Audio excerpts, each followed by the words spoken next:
ladies and gentlemen, welcome to another video na sasagot sa inyong mga G-Loan katanungan. At nakatanggap tayo ng katanungan mula sa isang Facebook friend sa kanyang post na nakalagay ng helping a friend. Nagsettle na daw ng kanyang G-Loan, last G-Loan amount due. Kaya lang iba yung lumalabas sa second window. Ayan, tignan nyo po mga kaibigan, ito daw yung lumalabas sa second window.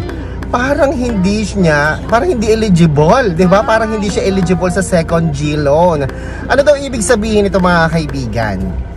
Well, balikan mo yung payment mo, yung full payment mo. Nakalagay po dito mga kaibigan sa first, dito sa payment mo, sa first picture na pinadala mo sa amin. Ang nakalagay dyan ay completed na ang iyong G-Loan account. Ibig sabihin, wala ka ng utang sa G-Loan!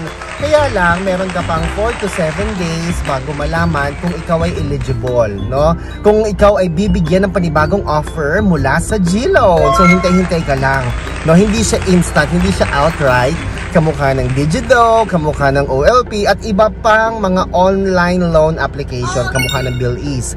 Dito po sa G-Loan, may toyo ito, may topak po ito. Minsan, no, nakapag full payment ka na, nakapag complete payment ka na. Kaya lang ang nangyari mga kaibigan, yung dating 15,000 na na-enjoy mo, parang naging 1,000 na lang, naging 2,000 na lang.